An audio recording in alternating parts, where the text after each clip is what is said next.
네. 하나님 말씀 에베소서 2장 1절에서 9절 말씀 읽어드리겠습니다. 너희의 허물과 죄로 죽었던 너희를 살리셨도다. 그때에 너희가 그 가운데서 행하여 이 세상 풍속을 쫓고 공중의 권세 잡은 자를 따랐으니 곧 지금 불순종의 아들들 가운데서 역사하는 영이라. 전에는 우리도 다 그 가운데서 우리 육체의 욕심을 따라 지내며 육체와 마음의 원하는 것을 하여 다른 이들과 같이 본질상 진노의 자녀이었더니 긍휼에 풍성하신 하나님이 우리를 사랑하신 그 큰 사랑을 인하여 허물로 죽은 우리를 그리스도와 함께 살리셨고 너희가 은혜로 구원을 얻은 것이라.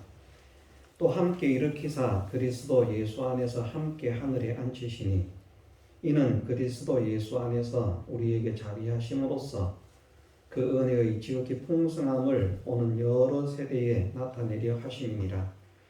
너희가 그 은혜를 인하여 믿음으로 말미암아 구원을 얻었나니 이것이 너희에게서 난 것이 아니요 하나님의 선물이라.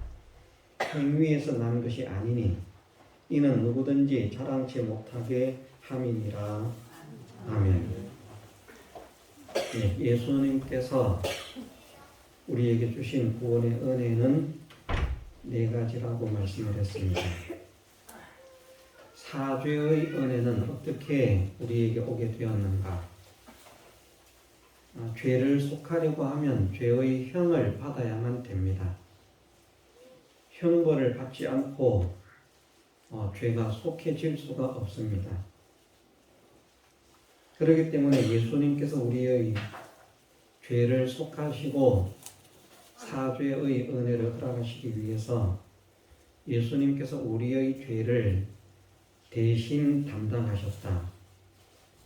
우리의 죄의 형벌을 대신 받으셨다 하는 이것이 전제 조건이 되어 있다는 사실을 우리는 깨달을 수 있습니다. 예수님께서 우리가 죄로 받아야 할 고난과 고통과 모든 형벌을 대신 담당하지 않으셨으면 우리의 죄는 용서될 수가 없습니다. 사해지는 것이 그냥 사해지는 것이 아니기 때문입니다. 그러면 우리의 죄를 담당하신 예수님의 대형이라고 하는 것, 이제 대신 형벌을 받으셨다라고 하는 것을 대형이라 이렇게 말합니다. 대형의 사죄라. 그래서 이제 정확하게 표현하면 사죄의 은혜를 대형의 사죄라 이렇게 말을 합니다. 대신 형벌을 받으심으로 죄를 사하셨다 하는 말이죠. 우리가 받아야 할 죄의 형벌을 예수님께서 대신 받으셨다 하는 이 말씀 속에는 어떤 의미가 들어 있습니까? 사람들이 착각하면 나만의 죄를 대신 형벌 받으셨다 이렇게 생각을 할 수 있습니다. 그런데 예수님은 모든 사람의 죄를 대신해서 형벌을 받으신 것입니다. 특히나 정확하게 표현하면 택하심을 받아 구원될 사람들의 모든 죄를 다 담당하시고 대신 형벌을 받으신 것이라. 한 사람의 죄악으로도 받을 형벌이 얼마나 큽니까? 우리는 왜 예수님께서 나라도 없는 나라의 주권을 빼앗긴 나라에서 그 나라에서 그래도 좀 고급 관리라고 하면 좀 괜찮을 것인데 천민이라고 또 다 못 사는 것 아니고 풍족한 삶을 사는 사람들이 있을 것인데 그 가운데서도 정말 가난한 동네에 멸시받고 천대받는 동네에 가난한 자 왜 그렇게 오셨을까 하는 것이 우리는 조금 깨달아질 수 있습니다.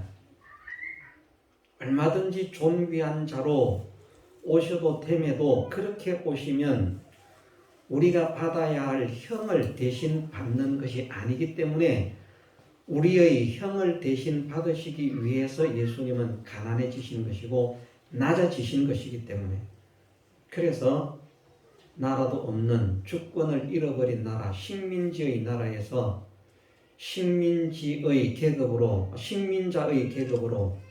또 천한 동네에서 멸시받는 동네에서 얼마나 멸시를 받으면 벳세다 사람이 멸시를 했겠습니까?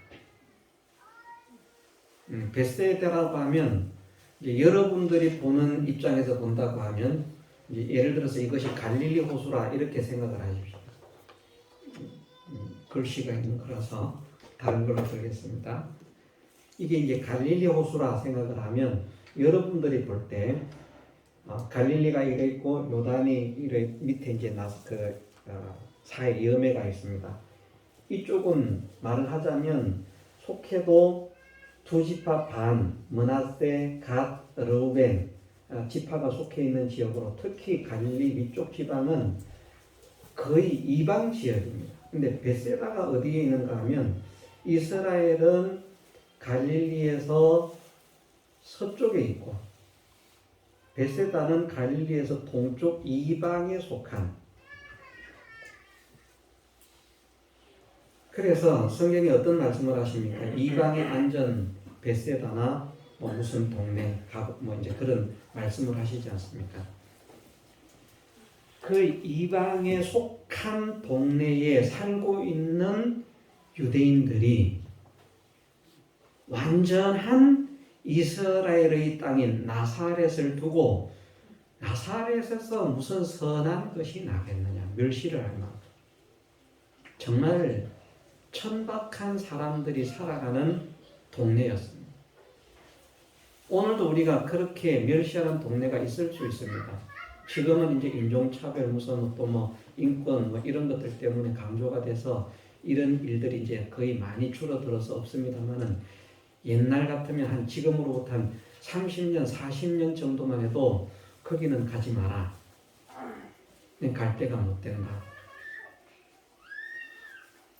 그런 장소가 있는데, 그런 차별된 천대를 받는 곳 중에 하나가 나사렛이라, 그 천한 동네에서 천한 천민의 신분으로 가난한 자의 아들로 그렇게 오신 것입니다. 그 모든 것이 우리 대신 형벌을 받으시기 위해서, 그리고 가난한 삶을 사신 것입니다. 고통스러운 삶을 사신 것입니다. 물론 능력이 있으시니까 아무리 힘들고 어려운 일이 맡겨져도 예수님께서 그 일을 하시면 반드시 이루시고야마는 그런 능력을 가진 분이라고 하는 것을 우리가 알 수는 있습니다. 어떤 어려운 문제가 맡겨져도 예수님께 맡겨지면 예수님은 다 해결을 하셨다 하는 것을 알 수 있다는 말입니다. 이적으로 능력을 행하신 것은 아닙니다. 첫 표적은 갈릴리 가나에서 행하신 것이 첫 표적이라고 말씀하셨기 때문에 그 이전에는 그런 표적이라고 할 수 있는 그런 초자연적인 능력, 기적 이것을 행하시지는 않으셨지만, 예수님께 무엇이든지 맡겨지면 그것을 다 정확하게 해결하는 능력을 가지셨다, 그렇게 하셨다는 것을 알 수 있는 것이, 마리아가 그 하인들에게 말하기를, 예수님은 아니라고 하지만 마리아가 말하기를 무엇이든지 예수님께서 시키시는 대로만 해라. 예수님께서 시키는 대로만 하면 된다는 것을 이미 많이 체험을 했다는 말입니다. 그러면 우리가 또 생각을 해봅니다. 지혜도 있으시죠. 능력도 있으시죠. 실력도 있으세요. 그러면 우리 같으면 그렇게 살지 않습니다. 대부분의 우리는 팔 잡히는 삶을 삽니다. 그런 실력, 그런 능력을 가지고 누가 가난하게 살겠습니까? 누가 멸시받으며 살겠습니까? 우리는 그 자리를 박차고 일어나서 나옵니다. 그런데 예수님은 그 자리를 박차고 나오시지 않습니다. 왜냐하면 끊임없이 우리를 대신해서 고난과 고통을 당하셔야 했기 때문입니다. 예수님은 행복한 삶을 사시면 안 되셨어요. 자격이 없어서 행복한 삶을 살면 안 되는 것이 아니라 자체로서는, 예수님 자체로서는 정말 행복한 삶을 사셔야 하고 기쁨이 충만한 삶을 사셔야 하고 능력이 충만한 삶을 사셔야 하고 영광과 존귀가 충만한 풍요로운 삶을 사셔야 마땅한 분입니다. 그런데 그렇게 살면 누가 형벌 받는다고 하겠어요? 그렇게 살아도 예수님께는 형벌입니다. 이것도 이제 무슨 말인지 알아야 돼요. 나중에 이제 살다 보면 이해가 될 겁니다. 그게 그래서 힘들다고 하는 것이구나. 고생이라고 하는 것이구나. 이제 그런 형편을 우리가 살다가 만나보면 이제 이것을 이해를 할 것인데 그런 일을 만나기 전에는 잘 이해를 못하지만 어쨌든 하늘의 영광을 비우고 이 땅에 오신 그 자체가 이 땅에서 아무리 존귀한 삶을 살아도 왕궁에서 거지 소굴에 가서 왕초 노릇하는 거하고 마찬가지도 아닙니다. 그냥 비유를 하자면 그래도 그런 형편이기 때문에 왕궁에서 왕 노릇하는 것과 온 나라의 왕으로 사는 것과 거지 소굴에 들어가서 빈민굴에 들어가서 거기 거지의 우두머리로 사는 게 왕이 그 정도로 낮아졌으면 엄청난 낮아짐 아닙니까? 희생 아닙니까? 주님의 낮아지심은 그것보다 더 낮아지심이기 때문에 비교를 하자면 세상에서 아무리 로마 황실의 황제로 태어났어도 말입니다. 그 정도밖에는 안 된다는 말입니다. 그렇게 살아도 정말 우리의 죄를 대신해서 형벌을 받으셨다고 할 만큼 낮아진 것인데 그렇게 해가지고는 진짜 우리의 형벌을 다 담당하는 것이 못 되기 때문에 가장 천한 나라의 가장 천한 백성으로 가장 천한 자로 가장 가난한 자로 가장 약한 자로 오셨다는 말입니다. 우리의 형벌을 대신 받으시기 위해서. 그리고 그것을 벗어나지 않으십니다. 벗어나기 싫어서가 아니고 벗어날 수 없어서가 아니라 우리의 형을 대신 받으라는 아버지의 명령을 거역하지 않기 위해서, 기쁨으로 순종하기 위해서. 이 차이가 무엇인가 하면 우리는 그런 가난한 형편, 멸시받는 형편에 처해 있으면은 우리는 벗어나고 싶지만 능력이 없어서 못 벗어나는 것이고, 그래서 그렇게 사는 것이 한탄이 되는 거예요. 솔직하게 우리가 가난하게 살면 한탄 되지 않습니까? 부자로 사는 거 안 부럽습니까? 부럽죠. 몸이 병이 있는 분들은 건강한 사람들 부럽죠. 저는 우리 어머니는 많이 감사를 하셔야 된다고 생각을 하거든요. 왜냐하면 저 연세에 저렇게 못 다니는 분 많아요. 그런데 저분은 안 해서 그렇지 지금 화산동에서 교회까지 걸어오시고도 남음이 있어요.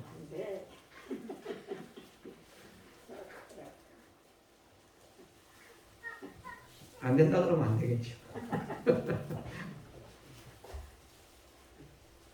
느리지만 그래도 걷습니다. 우리는 자기보다 조금만 나은 사람도 얼마나 부러움의 대상이 되고 선망의 대상이 되는지 몰라요. 그래서 나도 저만큼만 건강했으면 좋겠다. 내 눈도 저 사람만큼만 밝았으면 좋겠다. 내 이도 저 사람 이만큼만 건강했으면 좋겠다. 당신은 어떻게 그렇게 그 딱딱한 것을 오도독 잘 씹어 드십니까? 나는 물렁물렁한 것도 못 씹어요. 다 부러움이에요. 다 부러움. 그리고 그렇게 하지 못하는 자기가 한탄스럽고 그 자리에서 벗어나고 싶고 벗어나지 못하는 것이 또 안탄스럽고 그래서 감사와 기쁨이 있음에도 있을 수가 없어요. 근데 우리는 마땅히 그런 형편을 당할 수밖에 없는 형편인데도 그 형편을 당하는 것 한탄을 한다니까요. 사람을 죽인 살인자가 형벌 받는 것이 마땅하지만 사람을 죽인 살인자가 자기는 다른 사람을 죽여놓고 자기에게 형벌을 가하면 이 형이 너무 억울합니다. 좀 감해줄 수 없습니까? 나는 무죄합니다. 이런 주장하잖아요. 그게 우리 인생이라니까요. 그런데 예수님은 얼마든지 벗어날 수 있는 가난이지만, 얼마든지 벗어날 수 있는 고통이지만 그것을 벗어나지 않습니다. 왜?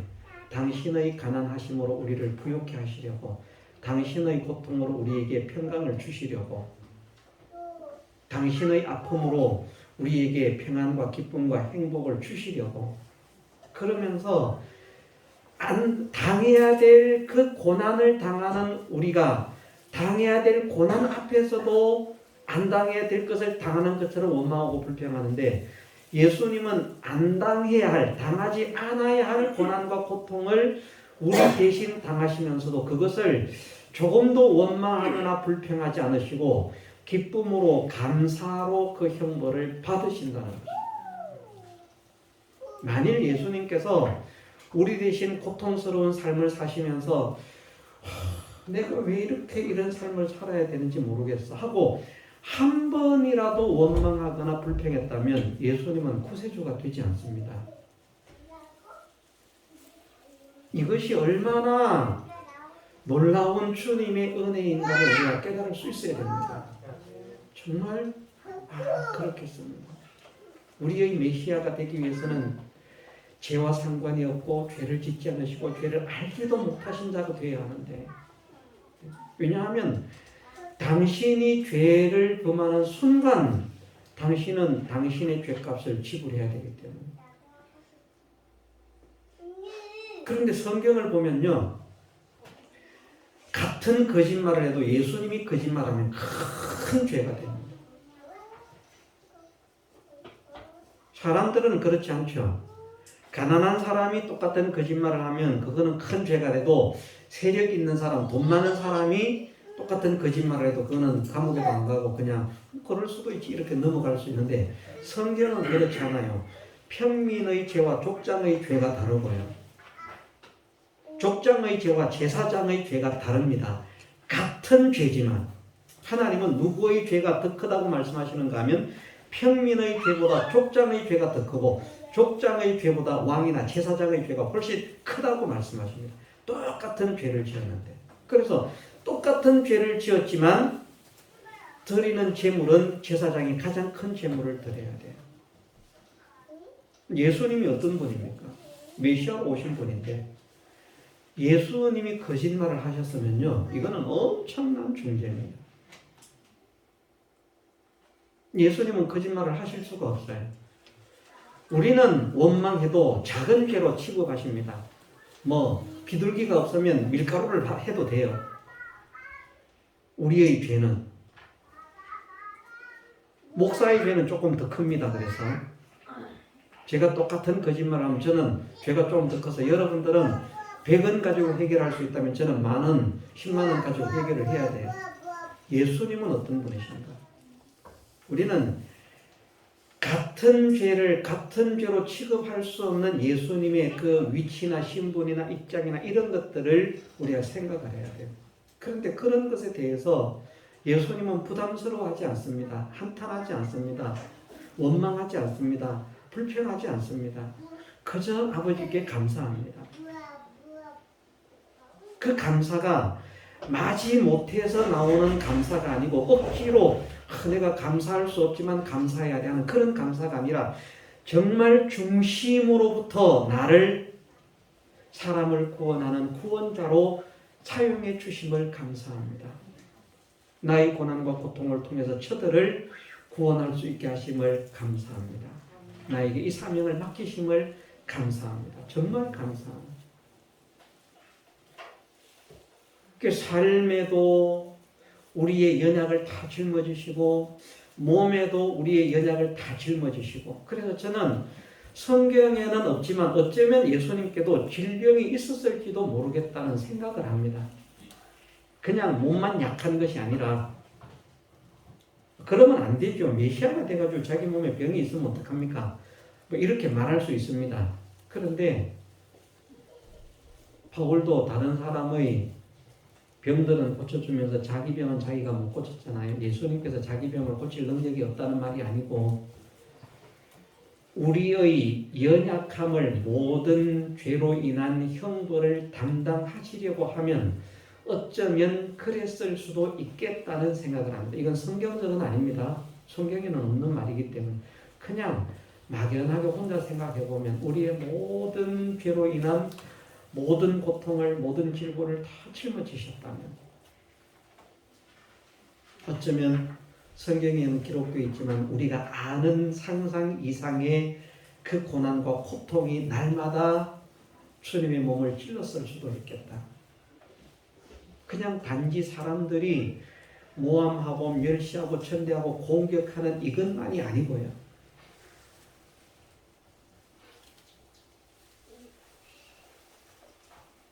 어쨌든 모든 사람의 죄를 다 담당하시는 것입니다. 모든 사람이 살인이면 살인, 간음이면 간음, 뭐 사기면 사기, 도둑이면 도둑, 강도면 강도, 뭐 거짓말이면 거짓말, 그 모든 죄를 통해서 받아야 할 형벌을 주님은 다 받으시는 것이고 외형적으로도 신앙적으로도 있어서 하나님을 배반하고 하나님의 원수가 됨으로 인해서 대역 죄인으로서 당해야 할 그 모든 고난과 고통을 주님은 그 몸에 다 짊어지셨다. 성경에서 분명히 그렇게 말씀하시지 않습니까? 이사야 53장 말씀을 보면 그죠? 우리 모든 무리의 죄를 그에게 담당시키셨다.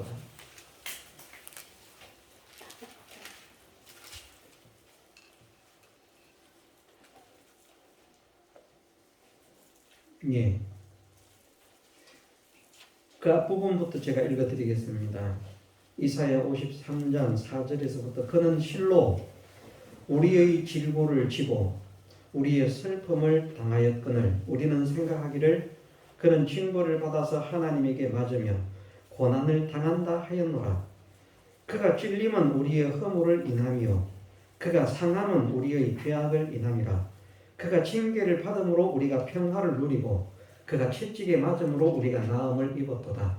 우리는 다 양 같아서 그릇 행하여 각기 제 길로 갔거늘 여호와께서는 우리 무리의 죄악을 그에게 담당시키셨도다. 아멘. 우리의 모든 죄악을 주님이 짊어지고 가시는 거예요.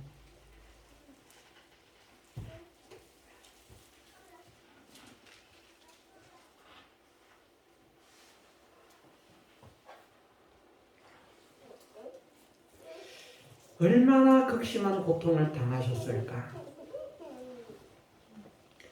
나 한 사람의 죄로 인해서 내가 고통을 당하는 것도 이렇게 나는 힘들다고 아우성을 치는데 예수님께서는 우리 모두의 고통을 다 담당하셨으니 얼마나 힘드셨을까? 얼마나 아프셨을까? 얼마나 고통스러우셨을까? 그런데 그것을 털끝만큼의 원망도 불평도 없이 많은 사람들이 어쨌든 예수님이 한탄하고 원망도 했다 불평도 했다 하면 그렇게 말합니다. 십자가에서 엘리엘리라 사박다니 한 그것에 대해서도 뭐 하나님과 단절될 것을 뭐 해가지고 뭐 어쩌고 저쩌고 뭐 그렇게 해석들을 해야 됩니다. 그런데 예수님께서 말씀하신 대로 모든 사람이 다 나를 버릴지라도 아버지는 나와 함께 하신다는 것을 분명히 믿는 분이고요. 사람들이 자꾸 성경에 없는 말 가지고 뭐 사람들의 어떤 감정을 뭐 이렇게 또 본능 이런 것들을 자극해서 성경을 해석할 필요가 없는데 그러면 뭐 주님의 우리를 향한 그 은혜가 좀 뭐 이렇게 좀 그 감동이 뭐 떨어지는지 그런 것인지는 모르겠습니다만 우리처럼 이렇게 해야만 야 정말 그 고난이 하면서 좀 깊어지는지 모르겠는데요. 그런데 예수님은 우리와 동일한 몸을 가지고 있기 때문에 우리가 당하는 고난을 느끼지 못하는 분이 아니고 다 느끼면서도 우리가 아픈 것 예수님 다 느끼시고요. 우리가 슬픔 예수님도 다 느끼시고요. 우리가 외로움 예수님이 다 느끼실 수 있고 우리가 배고픔 우리가 피곤함 그 모든 것들을 예수님이 초능력으로 느끼지 않도록 하는 것도 아니고 그렇게 하면 그 죄를 담당하는 게 아닙니다. 나는 능력이 있으니까 아픈 것도 아프지 않게 되어라. 그래서 그 고통을 그냥 벗어버린다면 그건 우리 무리의 죄를 담당하는 게 아니에요. 그냥 연약한 우리의 몸을 가지고 우리가 당해야 할 죄의 형을 예수님은 그 몸으로 다 당하신 것입니다. 얼마나 힘드셨겠습니까? 그런데 그것을 한순간의 원망도 불평도 없이 기쁨으로 감사로 우리를 생각하면 우리를 사랑해서 우리를 생각하면 좋아서 감사해서 기뻐서 그 일 당하는 것을 좋아서 어쩔 줄 몰라 하시는 그런 마음으로 그 형벌을 대신 받으셨다. 받기가 쉬워서가 아닙니다. 결코 아닙니다. 이런 것에는 감동이 떨어질지도 모르겠습니다. 이렇게 말하면 얼마든지 능력이 있는 분이니까 감당하고도 원망 안 하고 불평 안 하고도 그렇게 감당할 수 있는 분이니까 그렇겠지. 아닙니다. 우리와 동일하게 아픔을 하시고 고난을 하시고 고통을 아시는데 그 고통을 당하시면서도 그 고통 때문에 원망과 불평하지 않으시는 주님. 일생을 그렇게 사시는 것입니다. 마지막 십자가의 죽으심만 그러한 것이 아니고 그것이 한순간이라도 끊어져서 내가 왜 이렇게 힘이 듭니까? 내가 왜 이렇게 고통스럽습니까? 내가 왜 이런 삶을 살아야 됩니까? 그러면 그만 주님의 구속의 사역은 끝나버립니다. 거기서 실패자가 됩니다. 근데 하나님은 다른 메시아를 예정해 놓지 않으셨거든요. 예수님이 그 일을 완성하셔야 돼요.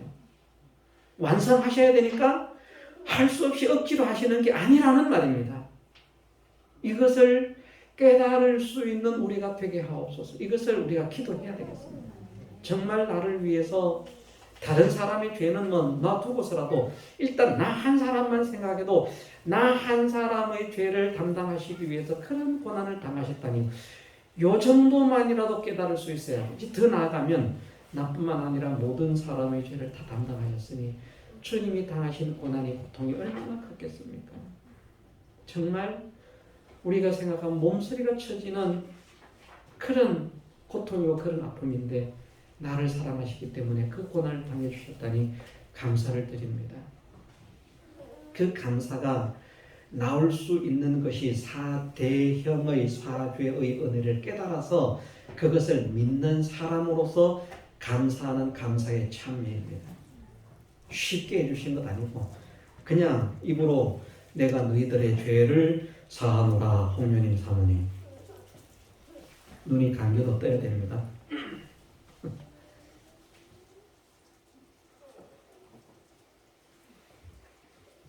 예, 우리가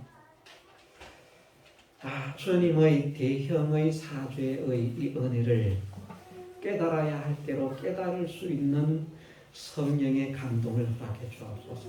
그래서 이것을 생각하면 나 때문에 고난당하신 주님을 생각함으로 내 가슴이 찢어지고 아프고 죄송스러워서 어떻게 나 같은 죄인을 위해서 주님이 그렇게 고난을 당하실 수 있습니까?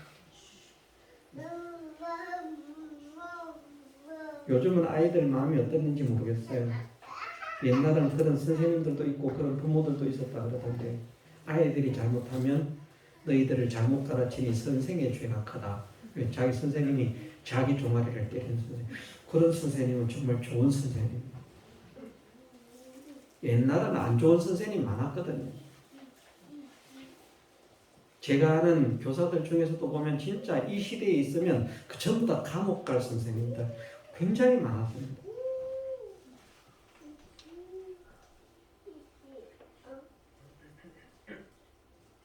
그런데 그런 가운데에서 정말 제자들이 잘못했는데 내가 잘못했다면서 눈물을 흘리면서 자기 종아리를 치는 그런 선생님이 있다면 마음이 제대로 된 학생들이라고 하면 선생님 우리가 잘못했어요 죄송해요 하면서 같이 눈물을 펑펑 흘리면서 제발 좀 선생님 그러지 마세요.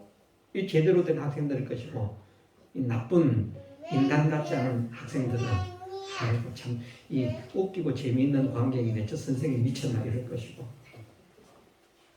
그런데 우리가 주님께서 내 죄 때문에 우리의 죄 때문에 그 당하지 않아야 할 고난을 그 고생을 당하셨다는 것을 생각하면 우리의 가슴이 찢어지고 죄송스러워서 주님 정말 죄송합니다. 정말 황송합니다. 어떻게 나를 위해서 내가 짊어져야 할, 내가 당해야 할 그 모든 고난과 고통을 대신 당해 주셨는지요. 감사합니다.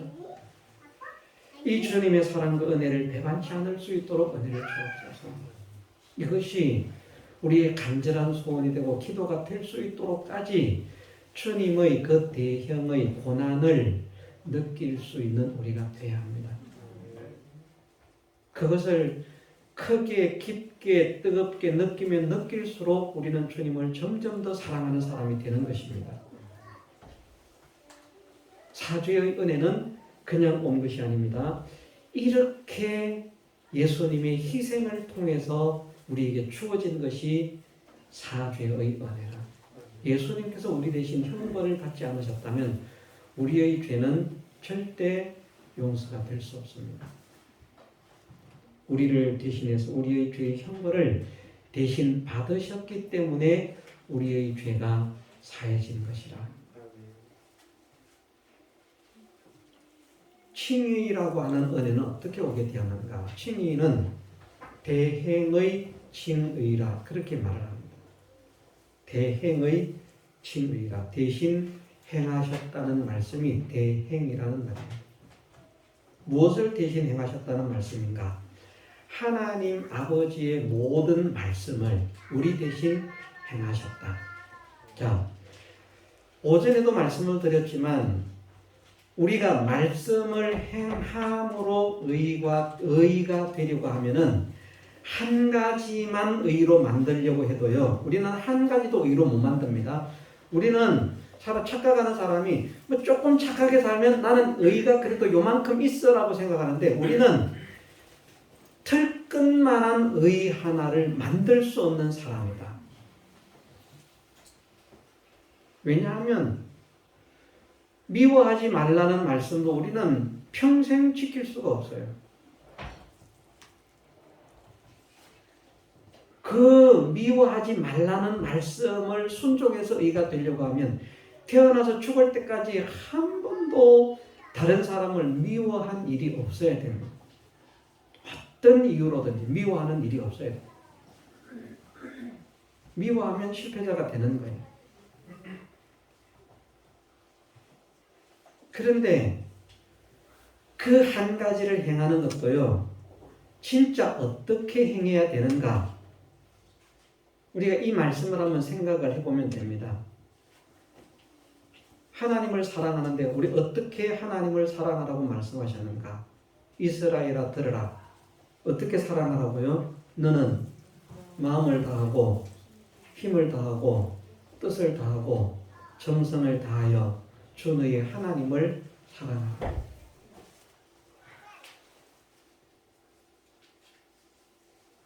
두 가지만 가지고 한번 해보십시다.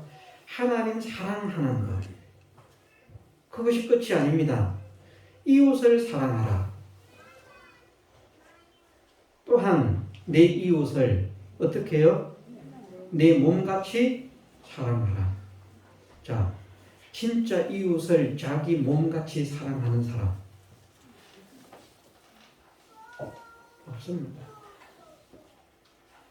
그런데 이것이 하나님의 명령입니다. 이것이요.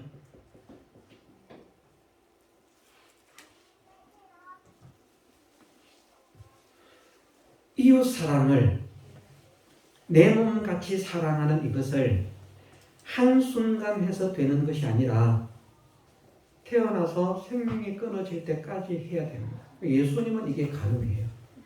우리는 안 되지만.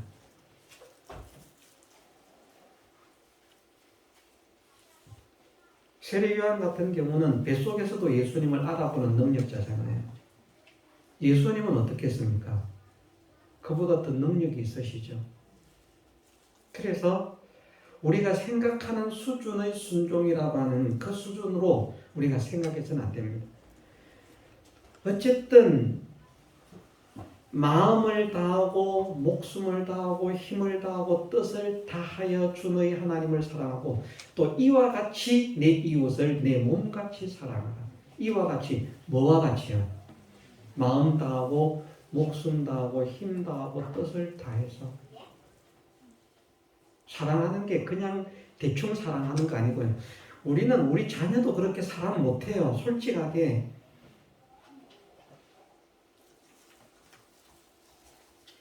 자녀를 사랑하는 것만 가지고 의를 이루라고 해도 우리는 의를 못 이룹니다. 이루지 못합니다. 왜냐하면 자녀도 미울 때가 있거든요. 막 성질 날 때가 있거든요.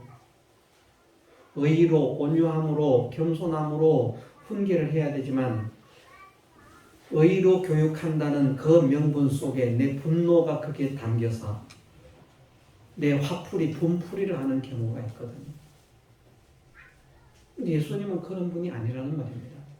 그렇게 살면 예수님은 구원의 삶이 이루어질 수가 없어요.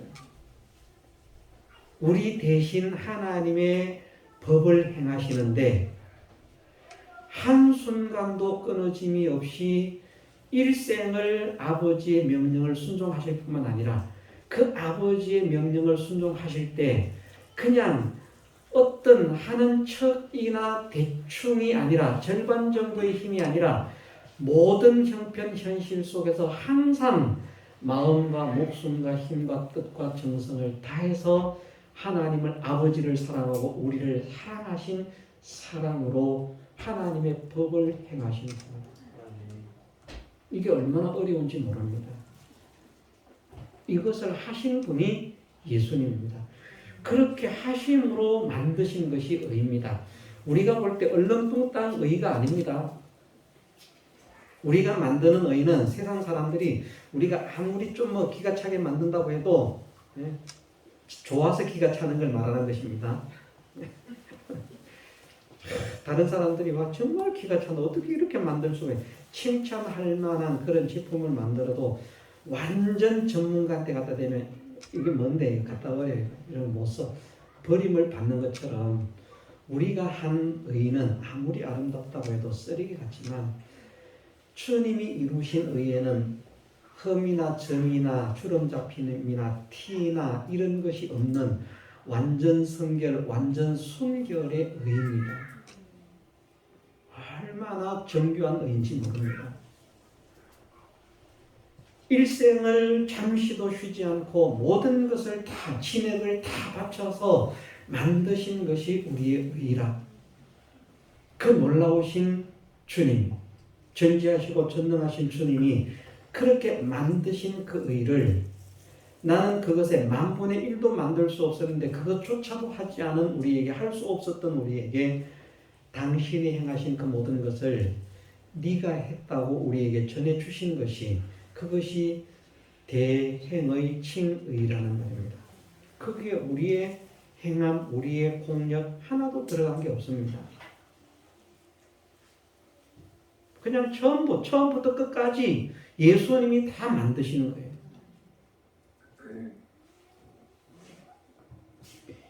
이런 삶을 사시는 게 얼마나 피곤하고 힘들겠습니까? 예? 우리는 솔직하게 지금 이 예배 1시간도 제대로 못해가지고 졸리고 막 난린데, 예? 우리가 뭐 예수님 제법 사랑한다고 지금 설치지 않습니까? 아닙니까? 제법 사랑하지 않습니까? 안 사랑합니까? 나름대로 사랑하잖아요, 우리가. 나름대로 우리가 예수님을 사랑한다고 하면서도 이 1시간 예배도 제대로 드리기가 이렇게 힘이 드는데 일생을 당신을 희생하시고 당신을 바쳐서 우리 대신 아버지의 법을 온전히 모든 진액을 하나도 남김없이 다 기울여서 순종하심으로 아버지의 만족을 이루시고 아버지의 기쁨이 되어서 옳다 참되다 인정함을 받는 하나님의 뜻을 완성시킨 그 의를 우리에게 전해주시는 이 의를 위해서 주님이 쏟으신 희생과 수고가 노력이 얼마나 큰 것인가. 정말 우리는 꿈꿀 수 없는 이 의를 주님이 대신 행하셔서 나에게 전해주셨구나. 이런 감격이 있고 감사가 있어야 됩니다. 우리는 진짜 저도 그럴 것 같아요. 누가 돈 100억을 주면 좋을 것 같아요. 정말 감사할 것 같아요. 주님의 의는 그것보다 더 가치가 있는데 그것은 별로 크게 느껴지지 않고 그 돈 몇 푼이 더 감사한, 대거까지 안 돼도 돼. 뭐 1억만 줘도 감사할 것 같아. 저는 앞으로 감사할 일 많다 그랬잖아요. 왜냐하면 집 사주겠다고 하는 분들이 많아서 다 집을 사줄 때마다 음에 좋은 거 그러면서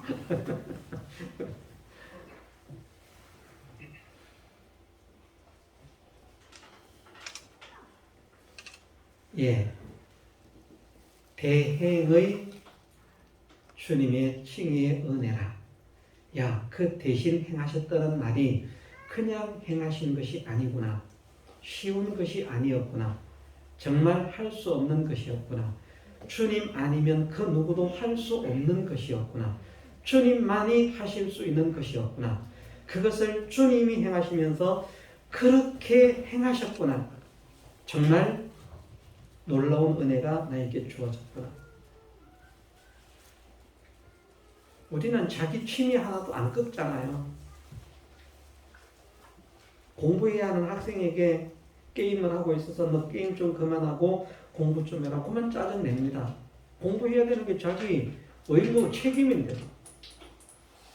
왜냐하면 자기 좋아하는 걸 하고 있는데 그걸 양보하기가 그렇게 힘이 듭니다. 하나님 말씀을 순종하는 그 순종을 위해서는 자기의 모든 소망이나 자기의 모든 어떤 원함이나 좋아함이나 기쁨이나 자기의 개인적인 추구나 이런 것들을 다 내려놓아야 됩니다. 그거 하나 내세우면 그만 아버지의 뜻을 행할 수가 없습니다. 우리도 마찬가지고 예수님도 마찬가지입니다. 예수님은 마땅히 그 길을 걸어야 가야 함을 아시지만 그러면서도 이것이 내 뜻대로 되지 않고 아버지의 뜻대로 되기를 원하나이다. 항상 왜 그 말씀을 하시는가? 모든 것에 있어서 그렇게 사신 분임을 나타내시는 것이라는 말입니다. 내가 원하는 것을 하는 것이 아니라 아버지의 원하시는 것을 한다. 그냥 지나가는 말처럼 보였죠. 진 앞에서 하는 말은 나는 아무것도 나 스스로 할 수 없다.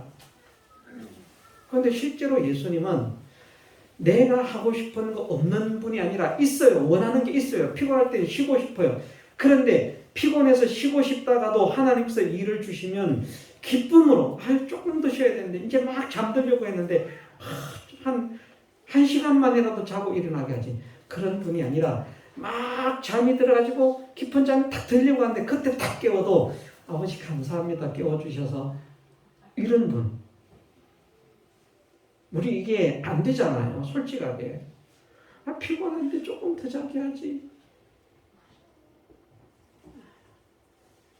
건강하라고 먹으라고 하는데 그 먹으라고 하는 것도 화가 나가지고 왜 자꾸 이런 걸 먹으라고 하는 게 내가 먹기 싫은데. 먹는 것도 자기 마음대로 하려고 하거든요. 예수님도 그런 것이 없는 분이 아니라 분명히 그런 것이 있을 수밖에 없는 분이지만 그런 것을 내세우게 되면 아버지의 뜻을 행할 수가, 순종할 수가 없다는 말입니다. 그래서 모든 삶에 있어서 내가 원하는 대로가 아니라 아버지께서 원하는 대로 되기를 원하나이다. 그것을 전심을 다해서 기쁨으로 감사로 원망과 불평 없이 행하신 예수님의 삶이 일생이 바로 그러한 삶이라. 그것을 통해서 이루신 것이 대행의 의라는 말입니다. 그 의를 우리에게 입혀주셔서 우리를 의인으로 만드신 것을 대행의 칭의라 그렇게 말씀하는 것입니다. 이 은혜를 입은 줄 우리가 믿어야 되겠고요. 이 은혜를 우리에게 주시기 위해서 주님이 쏟으신 그 진액이 어떤 진액을 바쳐서 어떤 삶을 바쳐서 이런 역사를 이루셨는가 하는 것을 깨닫는 우리가 되어야 됩니다. 그래서 이것을 이제 두 가지 했습니다만은 대형의 사죄. 나머지는 이제 해봅니다. 여러분들이 대형의 대행의 훈련이 안 돼서 잘 안 되네. 그죠? 대형의 사죄. 나 대신 형벌을 받으셨다. 정말 나 대신 형벌을 받으셨구나. 내 죄의 형을 대신 받으셨구나. 정말 얼마나 고통스러우십니까? 나를 고통당하지 않기 위해서, 나를 아프지 않기 위해서 내가 슬픔을 당하지 않게 하기 위해서, 내가 절망을 당하지 않기 위해서 주님이 내 모든 고통을, 내 모든 고난을 대신 당하셨구나. 그러므로 내 죄가 없어졌구나. 최종적으로는 십자가의 형을 받아 피 한 방울 남김없이 쏟아 바치기까지 하셔서 내 죄의 형을 받아주셨구나. 대행의 칭의의 은혜, 대행의 사주의 은혜를 내가 깨닫고 감사합니다. 더 깊이 깨닫기를 원합니다. 대행의 칭의, 이것을 깨달을 수 있게 하옵소서. 정말 나는 털끝만도 한 것이 없는데 주님께서 이루신 이 고귀한 의를 나에게 선물해 주심을 감사합니다.